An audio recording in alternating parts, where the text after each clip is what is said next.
103,000 people lined up to see the Melbourne Cup of 1973, and here we see the jockeys receiving last-minute instructions before the first Tuesday in November, where 3 minutes can define a lifetime and unfinished business can be realised. A race of dreams. On this day, especially for one man, Frank Reys. Gala Supreme number 15 was to run a great race with Frankie Racer.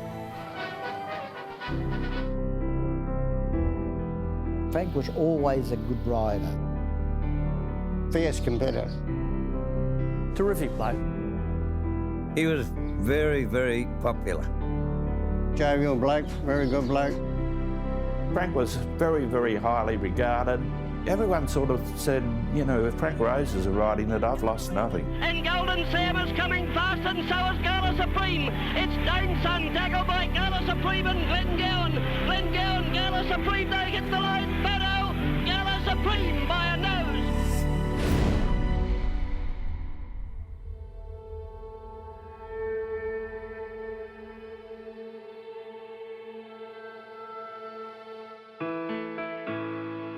He'd had a tough upbringing.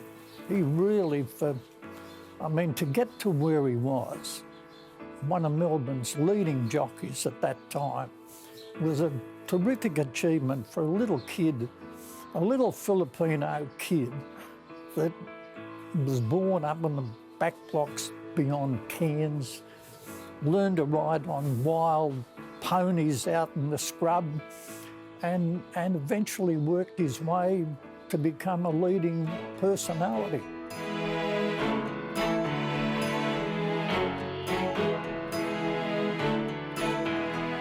He went to Sydney and he didn't have a great deal of success there, but then when he came to Melbourne, he suddenly became very popular.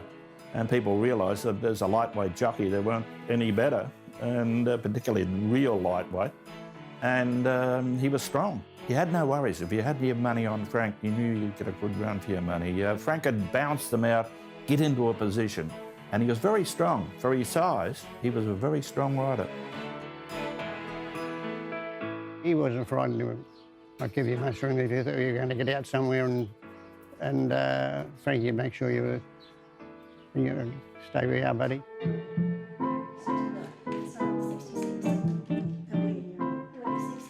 We met at the Saturday night dances. It was in the school hall up on the hill.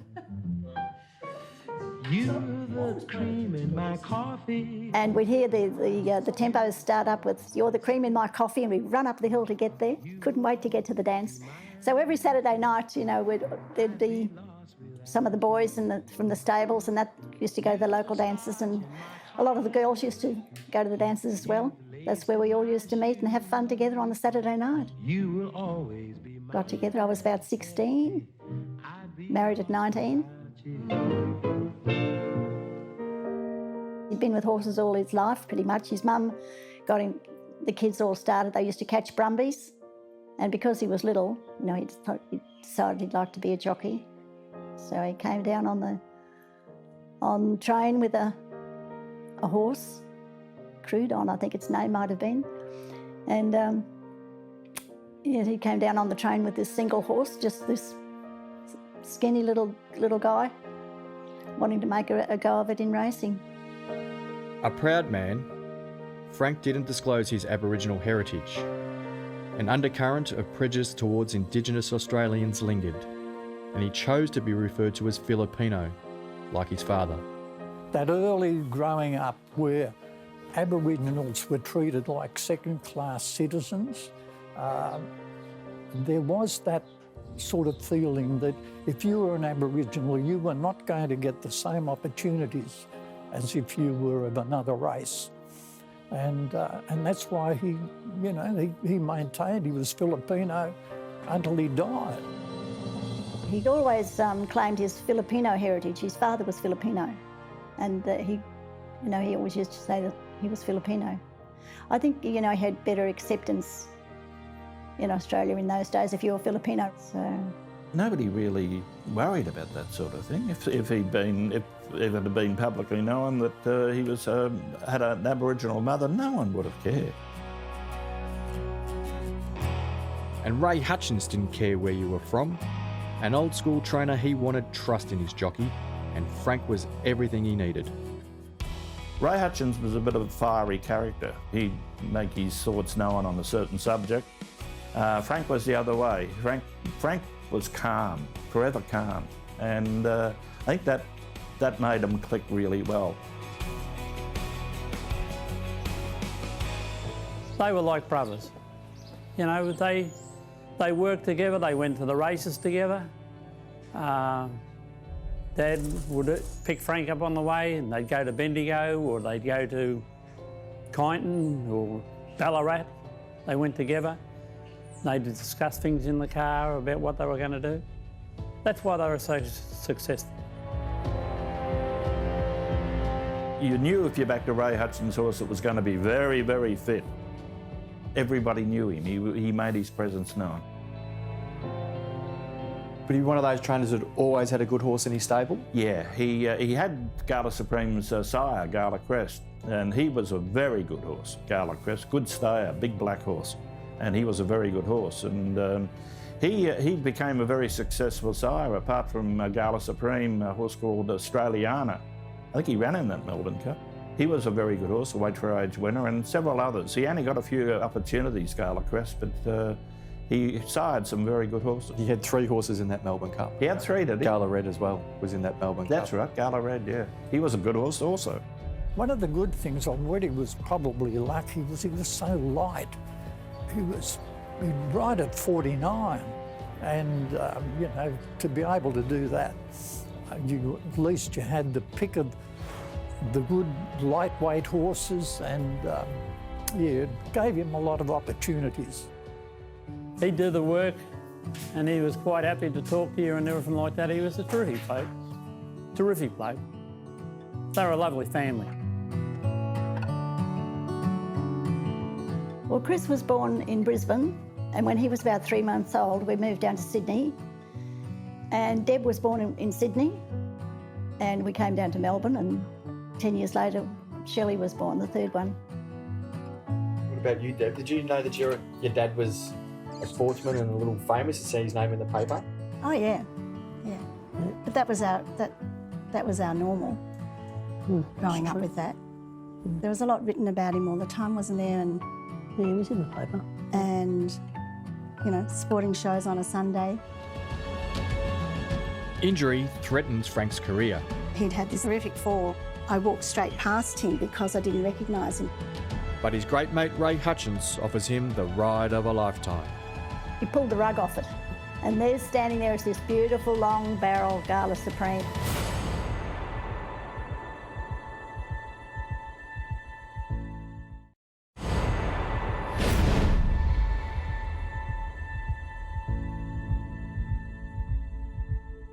Frank was never afraid to take a narrow opening. Never. And I think that led to why he had so many falls. Frank was a bit fearless. Fair, but fearless. He did have a lot of injuries, particularly before that Melbourne Cup when he'd had a bad fall. And I think he was out of the saddle for 10 months. And he was getting older, he was 40. And his wife, Nolene, was raising a couple of little children. It was upsetting because it impacted upon all of us, and you could see, you know, the effect it had on Mum. Well, Frank was toying with the idea of giving it away. He said, you know, if I finish up in a wheelchair, that I don't want that to happen. I remember going to see him in hospital, going with Mum, and he'd had this terrible, horrific fall, and they had him on a trolley. And I walked straight past him because I didn't recognise him. His face was so badly injured, I didn't recognise him at the time. Yeah, they would have stopped a lot of people. But he wanted to come back, and he kept on coming back. No sooner did he get over an injury and he'd be back in the saddle riding work. So he didn't know whether he'd go back or not. So he was on crutches at the time, so we went down to the stables to see Hutchie. And Hutchie saying, "No, mate, no. No, mate, you can't. Come down the stables, I'll show you what we're going to win the cup with." Gala Supreme came to us. He won a race at Kyneton, or he run second in a race at Kyneton. Hutchie opened the door and there's this horse in there, you know, and he pulled the rug off it. And there's standing there is this beautiful long barrel Gala Supreme, and Frank just got goosebumps. Did you have to convince him? No. Frank wanted to. Frank wanted to. And he said, this is what we'll win the cup with. And from that minute on, it was, you know, all systems go.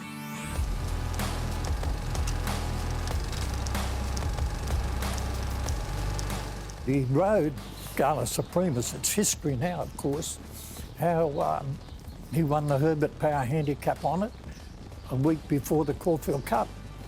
And if you won the Herbert Power, you were always given a pretty good chance in the Caulfield Cup. Frank was upset after the Caulfield Cup. I don't know how far he got beat or whether he was unlucky or anything, but I just said to him, Parsy, you know, well, don't worry about it. Yours is the big cup coming up. You'll be better off in that. I didn't know that he was going to beat me, but, but, you know, I mean, that was the toss of the coin, wasn't it? You know, So that Caulfield Cup, I mean, the difference between winning and losing there probably was the difference between winning and losing the Melbourne Cup. Probably, because he would have got a penalty if he'd have won. All right, we've run second, but, you know, he's a really good chance now, the Melbourne Cup. We haven't got a penalty, so, and I think he thought the same. Did he dwell on it much after he lost the Caulfield Cup, or was he one too quick to move on? Yep.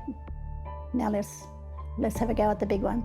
Injuries plagued Frank in the latter part of his career, but none cut deeper than being on the sidelines as Piping Lane won the 1972 Melbourne Cup.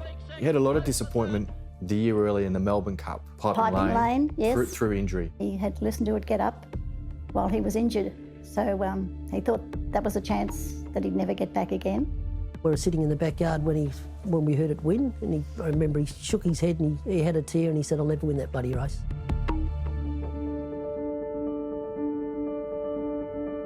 And after the Caulfield Cup, Dad said, I'm not going to race him again. I'm going to give him the break between the Caulfield Cup and the Melbourne Cup. Now, that was unusual. It was an unusual thing at the time because a lot of good trainers always used to run him on the Saturday before the Melbourne Cup, but Dad said no. A few years earlier, he'd run fourth on Padthaway. It was a really good chance, and he just faded in the run to the line. And Dad didn't want that to happen again, so I knew that he wanted Gala to have another run because of Padthaway, I think. Frank wanted him to have another run, and Hutchie didn't. He did, but Dad didn't want to. No, Dad didn't want to run him. He said, no way, no, I'm going to run him between now, the Caulfield Cup and the Melbourne Cup. And they were both so desirous of winning this big one that they both wanted to get their own way. And he had one sterling gallop between those two cups that a lot of people would never ever know about. So they compromised. And so Hutchie organised a few of his stayers to work with Gala on the track. He set up 3 horses as well as Gala Supreme, and they picked him up individually over 1.5 miles. And it was a real good hit out for him, and he said that was like a race to him. He said, I don't want him to tire under me in the straight. And Hutchie said, he won't, mate, he won't. A lot of work's done at home, a lot of work. And, you know, he'd have known going into it then that he was probably, the horse was as fit as they could get him. Everything was going well. You still need luck in a race like that. There's 24 runners, you know, you still need a bit of luck. Frank particularly would be going in thinking, what a wonderful winning chance I've got. 24 comes out, no horse has ever won the Melbourne Cup from 24. He didn't really want to draw barrier 1. You know, we'd had a discussion about, you know, where do you want to be? And he didn't want to be in number 1 because you can get, you know, trapped in. Yep. And anywhere from 3, 4, 5, 6, 7 would be really cool, but you don't want 24. I remember him saying, you know, like that would be the worst. So everything had gone right really up until the barrier draw. Oh, till the barrier draw. I won't say the words that Dad said that night. But anyhow. Gala Supreme is splitting them now, and it's a great race between Glengowan and Gala Supreme. It was like watching a dream unfold. And I didn't even know it won till Dad come down.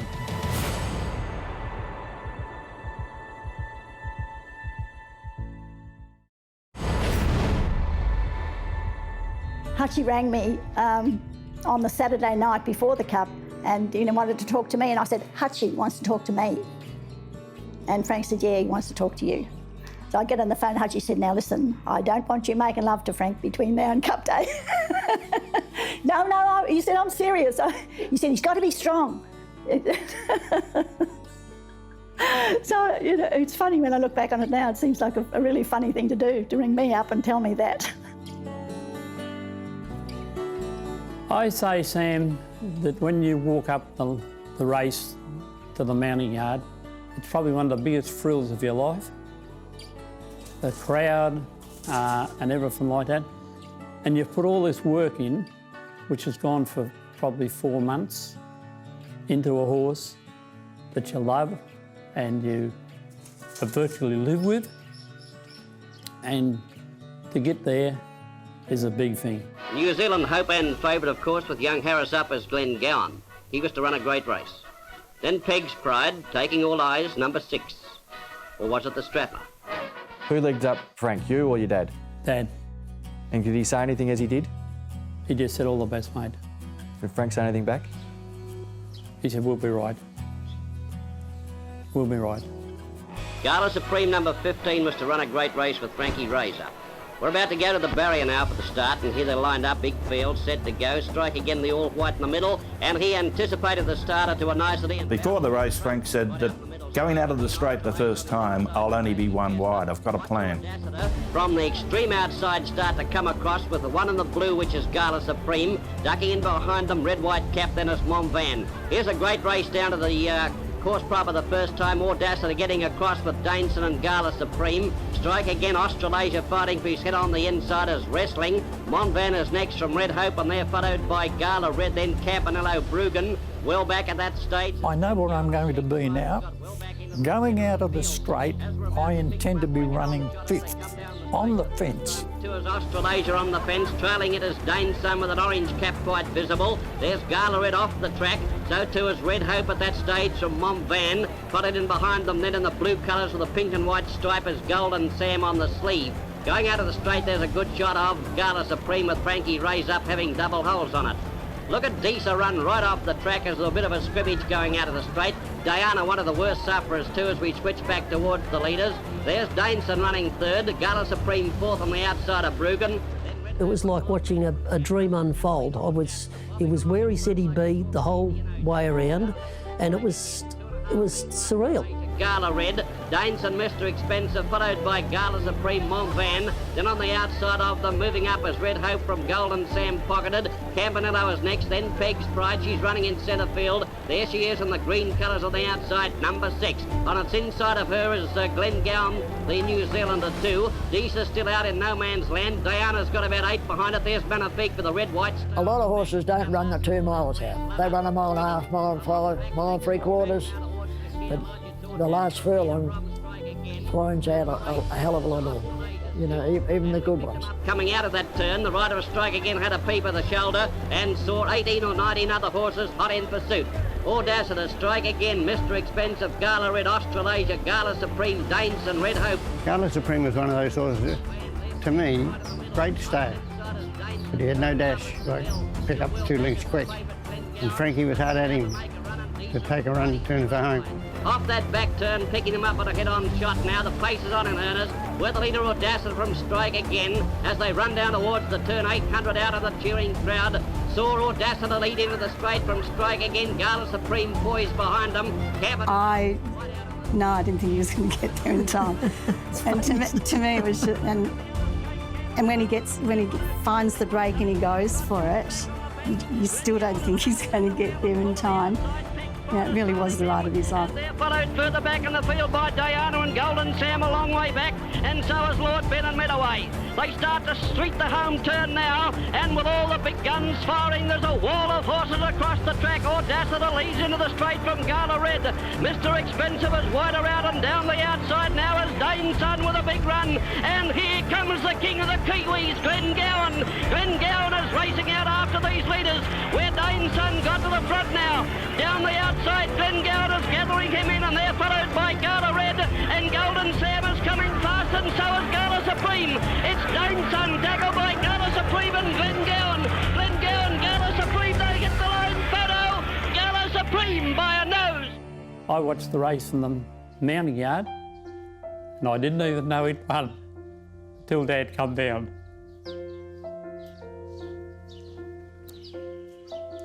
You can imagine how he was. No, he'd come down the stand with Pat Curtin. I knew then we'd won.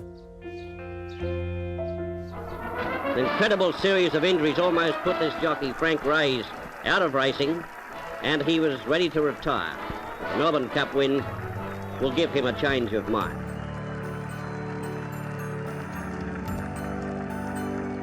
Oh, he was ecstatic. You'd never seen anyone smile like he.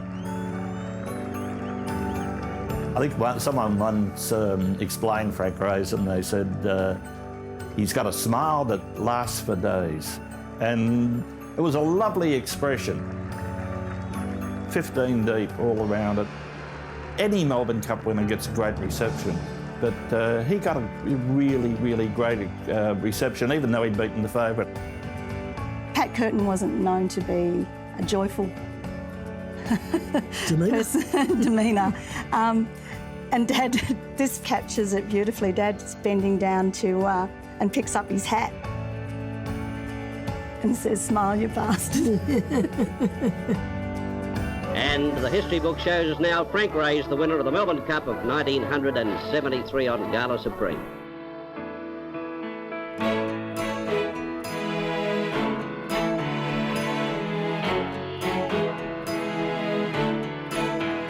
And that's a day I'll never forget. I probably get a bit emotional about it, but it's one big day in your life. Not many people have strapped a Melbourne Cup winner. I know that. I'm one of the 100 odd that have. It was lovely when Frank made his speech in the mounting yard. You could hear a pin drop. I don't know what to say. I'm very, very, very happy. This is one thing in my whole life that I wish for. I looked around me and, you know, there's Bob Hawke and there's people were in tears all around me. Everybody wanted to know what Frank said, and he just spoke from the heart.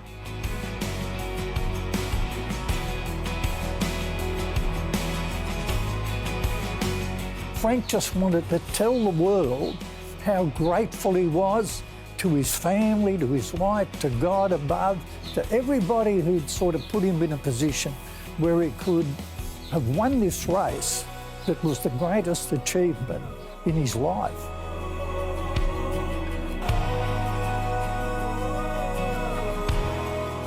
He went to bed really hungry at about 1 o'clock in the morning, you know, chewing on a piece of cabana. I always remember that. And then I got the little cup out and I put it beside his bed so that the first thing he woke up tomorrow morning would be that, just to give him a little nudge.